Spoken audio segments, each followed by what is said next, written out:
ছোট্ট একটা খবর, কিন্তু আমার কাছে খুব বিস্ময় লেগেছে এবং অবাক লেগেছে।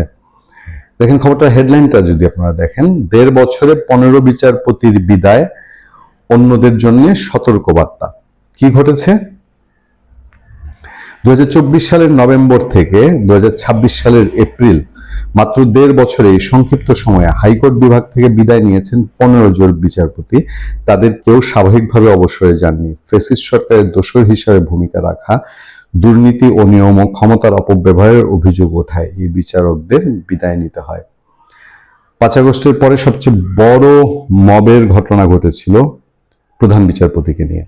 প্রধান বিচারপতি ওবায়দুল হাসান শাহীন, তাকে কেন্দ্র করে তিনি একটা ফুল কোর্ট সভা ডেকেছিলেন।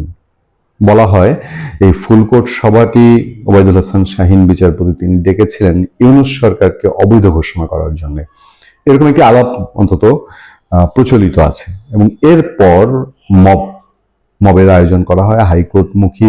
সেই তখনকার যেহেতু ৫ আগস্ট পরবর্তী শক্তির একটা স্পিড রয়ে গেছে, ওই ছাত্র নামধারী, তখন মাঠ থেকে সত্যিকার অর্থে ছাত্র যারা তারা উঠে যাচ্ছে, কিন্তু ছাত্র নামধারী যারা পরে ধান্দায় জড়িত হলো, এনসিপি করলো বা সমন্বয়ক সেজে সারা দেশে একেবারে ইউনিট ভাগ করে নিয়ে চাঁদাবাজি করলো, টেন্ডারবাজি করলো, নিয়োগ বাণিজ্য করলো, ওই গ্রুপটা তারা মবে নেমে পড়ে প্রধান বিচারপতিকে সরানোর জন্য এবং আলটিমেটলি প্রধান বিচারপতি পদত্যাগ করতে বাধ্য হন।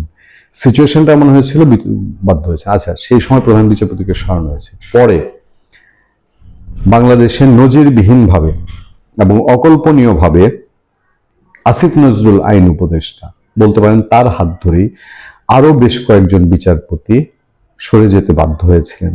সেই খবরটাই আমাদের সামনে। সংশ্লিষ্টরা বলছেন উচ্চ আদালতের বিচারপতিদের এমন অপসারণ অন্যদের জন্য একটি বড় সতর্কবার্তা। এখন তো উচ্চ আদালতের বিচারপতিরা যদি কখনো রাজনৈতিক ভাবে অনুগত হয়ে পড়েন, কিছু তো বলার থাকবে না, তাই না?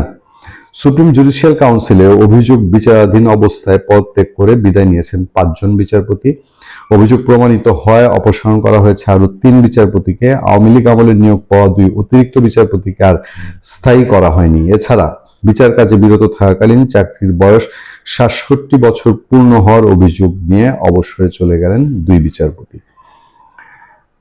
জানতে চাইলে সুপ্রিম কোর্টের রেজিস্ট্রার জেনারেল মোহাম্মদ হাবিবুর রহমান সিদ্দিকী তিনি বলেন, জুলাই গণ অভ্যুত্থানের পর অনিয়মের অভিযোগে ছুটিতে পাঠানো ১২ বিচারপতির মধ্যে ১০ জন আর বিচার কাজে ফিরতে পারেননি। একজন বিচারপতির বিষয়ে এখনো সুপ্রিম জুডিশিয়াল কাউন্সিল তদন্ত চলছে। একজন বিচারপতির বিরুদ্ধে তদন্ত করার মতো কোনো আলামত খুঁজে না পাওয়ায় তিনি বিচার কাজে ফিরে এসেছেন। ২ বিচারপতির বিরুদ্ধে অভিযোগ অনুসন্ধান পর্যায়ে থাকা অবস্থায় পদত্যাগ করেছেন। এ হলো বাস্তবতা। এখনো সুপ্রিম জুডিশিয়াল কাউন্সিল তদন্তাধীন রয়েছে বিচারপতি শেখ হাসান আরিফের বিষয়টি। ছুটিতে পাঠানো ১২ বিচারপতির মধ্যে একমাত্র বিচারপতি এস এম মনিরুজ্জামানের বিরুদ্ধে অভিযোগ প্রমাণিত না হয় তিনি বিচার কাজে ফিরে এসেছেন। বিচারপতি মামুনুর রহমান ও বিচারপতি রেজাউল হাসান সুপ্রিম জুডিশিয়াল কাউন্সিলে অনিয়মের অভিযোগ অনুসন্ধানে থাকা অবস্থায় পদত্যাগ করেন। ফলে বাংলাদেশের উচ্চ আদালত, আমাদের এখানে যারা সিনিয়র আইনজীবীরা আলোচনায় আসেন, তারা প্রত্যেকেই আফসোস করেন যে উচ্চ আদালতের জামিন প্রক্রিয়া কি হচ্ছে, এখন জামিন শুনানি কি হচ্ছে। বিচারক অনেক সময় জামিন শুনানিতে অনাগ্রহ প্রকাশ করেন। আবার প্রধান বিচারপতি তিনি যে আছেন তার কাজকর্ম ব্যাপারে অনেকে অনেক রকম জানতে চান, অনেক রকম খোঁজ খবর রাখতে চান। তো সব মিলিয়ে বাংলাদেশের উচ্চ আদালত সবকিছুর পরেও বাংলাদেশের মানুষের আস্থার শেষ ঠিকানা। এই শেষ ঠিকানাটাতে মানুষ যাচ্ছে, যারা জামিন পায় না তারা সেখানে গিয়ে প্রতিকার চায়, প্রতিকার পায়ও কখনো কখনো। কিন্তু এই যে দৃষ্টান্তগুলো, তো অল্প সময়ে মাত্র ১.৫ বছরের মধ্যে ১৫ জন বিচারপতির বিদায়, এটা পৃথিবীতে বিরল ঘটনা ছাড়া আর বোধহয় কিছুই না। ভালো থাকবেন, সুস্থ থাকবেন। আপনার সাথে আমি আতিকুর রহমান, পূর্ণিয়া।